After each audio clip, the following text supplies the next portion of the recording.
আজ আমি ঘরেই বানালাম জাপানিজ লং ফ্রাই আলু আর কর্নফ্লাওয়ার দিয়ে। আর ভেতর থেকে অনেকটাই নরম এবং সুস্বাদু হয়েছিল। বাইরে খাবার থেকে ঘরে বানানো খাবার স্বাদ আর ভালোবাসা একবারেই যেন আলাদা। পরিবারের জন্য কিছু না কিছু করে বানানো আনন্দটাই আমার সবচেয়ে বড় সুখ।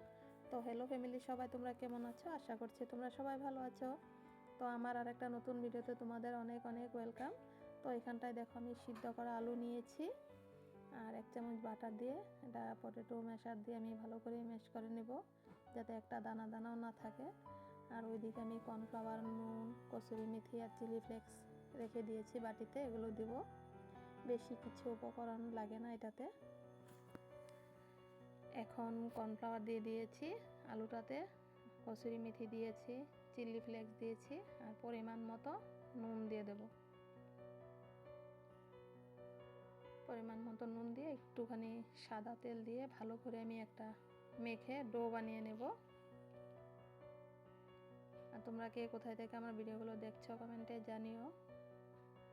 তো দেখো আমার ডোটা বানানো হয়ে গিয়েছে।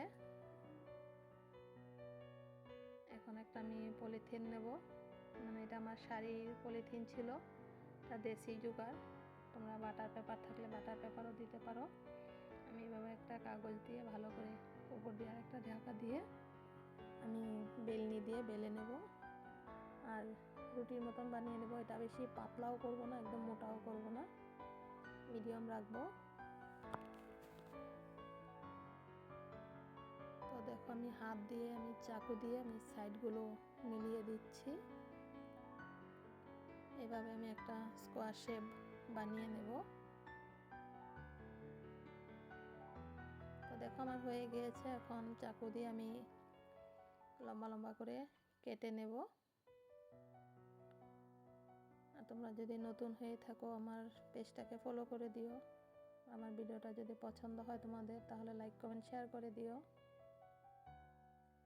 তো দেখো আমি এটা বেশি লম্বা করব না, আমি এখন মাছ বরাবর কেটে দিয়েছি। এখন হাত দিয়ে ভালো করে অল্প শেপটা বানিয়ে নিয়ে তোমরা গোল গোল করেও বানাতে পারো, বলের মতন বানিয়ে। এখন আমি একটা প্যানে সাদা তেল দিয়ে গ্যাসের ফ্লেমটা মিডিয়াম রেখে সবগুলো ভেজে নেব।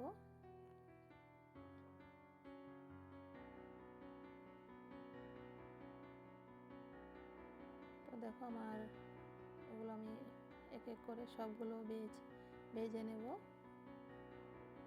তোমরা একবার এভাবে ঘরে ট্রাই করে দেখো। চায়ের সাথে, টমেটো সসের সাথে, মেয়োনেজের সাথে ভীষণ টেস্ট হয় খেতে। আর ঘরে থাকা উপকরণ দিয়ে হয়ে যায়। এরকম করে আমি সবগুলো এক এক করে ভেজে নেব, একটু লাল লাল করে। তাই লাল লাল করে ভাজলেই উপর থেকে একদম ক্রিস্পি, একদম ভিতরটা একদম নরম হয়ে যায়। তো দেখো আমার সবগুলো ভাজা হয়ে গেছে, তোমাদেরকে দেখাবো কিরকম মুচমুচে হয়েছে। তাহলে এখনকার মতন আসি, সবাই ভালো থেকো, সুস্থ থেকো, দেখা হবে নতুন ভিডিওতে।